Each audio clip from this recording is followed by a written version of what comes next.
Hey guys, welcome to day 4 of the quick pick matches for April 2022. Uh, I'm a little bit late on the uploads with these, but I'm trying to get them out. There was something wrong with me trying to do a little bit of editing for day 3 because the beginning I had to cut out a little bit. But I was able to work around that by using my other computer and get that uploaded. So now I'm working on this one, and I gotta do commentary because I didn't have time to do any live recording, so I did this on my phone with the phone settings and how it records there. And I'm convinced now there is a pity system kind of thing in the matches because I lost 5 times in a row, and now I'm facing a team that will never be in gold 3 at all, not like that. So I'm convinced on that, and that helped me get the win, but it wasn't filling me with confidence too much. But it's okay because I'm still trying to adjust and trying to get things down, and I did have to make adjustments every time I finished the match, every time I've lost the match, because the units weren't doing what I want, or I forgot to turn this off, or I forgot to do this, or I had to make slight changes, and there's still changes I have to make. Like, for example, I've noticed in day 4, Victoria and Ryu miss attacks from evasion, and that could be easily fixed if I give them luck and accuracy stones, which they don't have. They don't have that, so that's something I'm gonna adjust for day 5.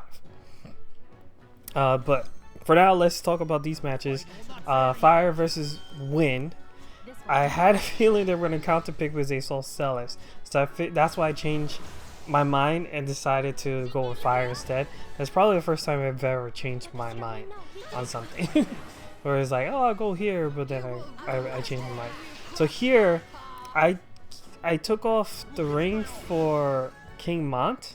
I took off his movement and changed it to something else, so that way he could do his bells first turn. But because of his movement, the way he moved, Terra went and buffed him instead of buffing her and Y'shtola. So that kind of messed me up a little bit. I didn't like that. So I might put the ring back, or I might do something else. I haven't decided yet. For this match, it didn't seem like it was too much an issue because King Mont still went in front to do his thing. But I would have preferred Terra doing her buff on Y'shtola instead. Versus King Mont, or maybe I do want a King Mont. I forget what the buff was, but it was more of how she moved towards King Mont that I didn't like. Here was another thing I didn't like. I was hoping she did Meltdown instead of Faraga Slash, although Faraga Slash is really good. But that was partly because she buffed up her slash attack, so she's naturally going to do that better, and she has accuracy in her kit. So unfortunately I almost had this match, but I feel like those few changes would have got me the match, and those little things kinda gave me the loss. So this is what I'm noticing with quick pick matches as I'm getting the hang of it, and this is in general also for other PvP stuff, and actually in PvP, adjusting. Constant adjusting, just so you could get it right, get the AI right, because anything can happen, and if the units aren't doing what you want them to do, you have to adjust it so you can get it right. But every match is different, so it's hard to tell. But in some cases, it's a little bit easy to tell. Like, again, she did Faraga Slash when I rather her do Meltdown. Meltdown's a guarantee hit, so all those units would have gotten hit. But because she did Faraga Slash, quote unquote, that did more damage, That's why she did it. So in this matchup, I saw Cloud. I actually wanted to see how well Celes can tank Cloud, because I've seen videos of Celes doing pretty decent tanking Clouds. So I wanted to see how well my Celes can tank Cloud and maybe adjust to that. So that way I'm not afraid to choose Celes in future matches. So I predicted correctly, they did choose Cloud. And they have a 9S, which I give them props for. You don't see too many 9S's running around. So Celes, I also adjusted. I took out the ring, so you see she moved differently. And I decided to mix it up, but with a rainbow team this time, because I wasn't sure who were they gonna pick. I figured, you know what? Let's see how Terra and Ryryu pair up together. They're not obvious pair at all, but it's a rainbow style team, so let's see. So Celes took that barrage pretty well, but she went instantly for 9S, which tells me that the Cloud has some slash resistance built in. And this confirms it when Terra did her meltdown. Here, I liked how Ryryu just one-shot at Yuna. I'm very impressed of Ryryu thus far. So I just have to adjust his accuracy a bit so he could start one-shotting these pesky light evasion units like Elena and Locke. Because he can do it. If he could one-shot Yuna, he could one-shot those units.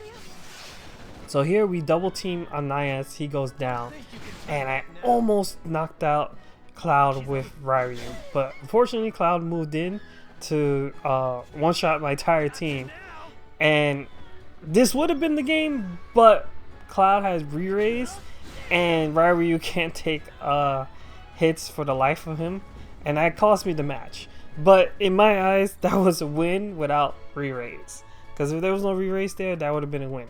But that's an example of why I want absolute cover to be activated first, because without that absolute cover, Cloud would have won with the Mega Slash, knocking everyone out. But I'm pretty happy with Ryryu so far.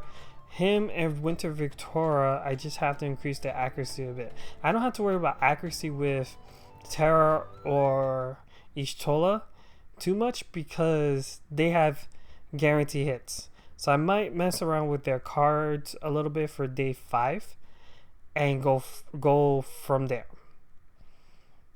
So here I did some adjustments again. I just don't remember what adjustments I made, and I decided to go with the fire team because I had a feeling they were gonna go all light, and I was right.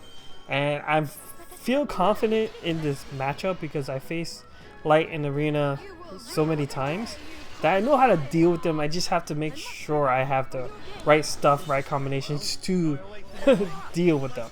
And I faced Lucio, Thancred, and Engelbert a lot in arena, and they're a pretty bulky team, but because their downside is magic, especially with both Thancred and Engelbert, going with Terra and Y'shtola was my best bet for victory.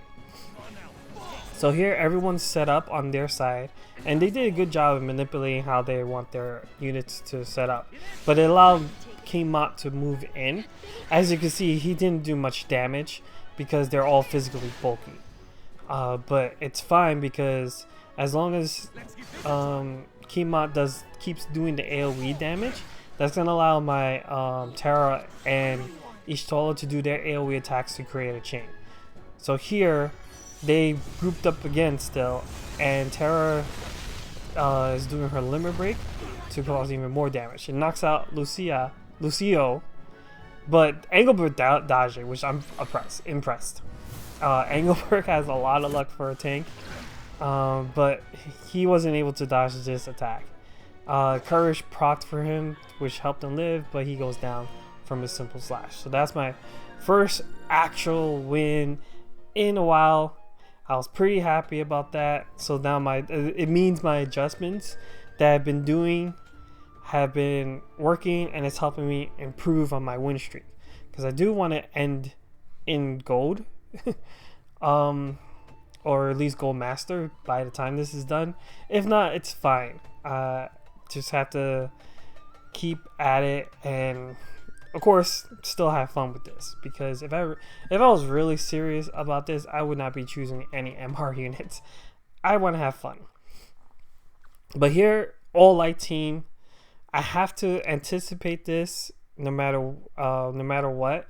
So this is why when I do day 5, I'm gonna adjust Winter Victoria and Ryu to have more accuracy, because as you're gonna see in this match, they didn't have enough accuracy to tackle Elena or Locke, and you're gonna see it here.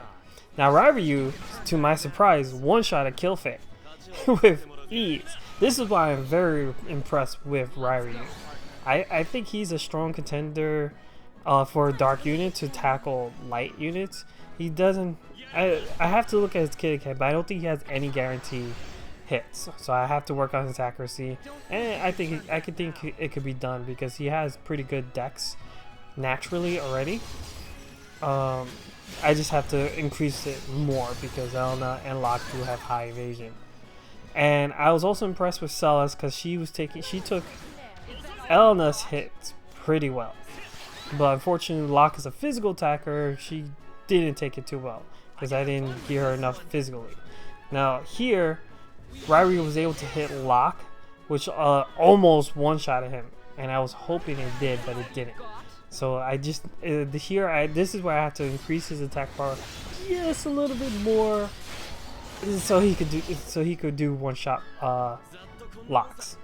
But the misses caused me the loss. It's fine. I'll see you guys next time.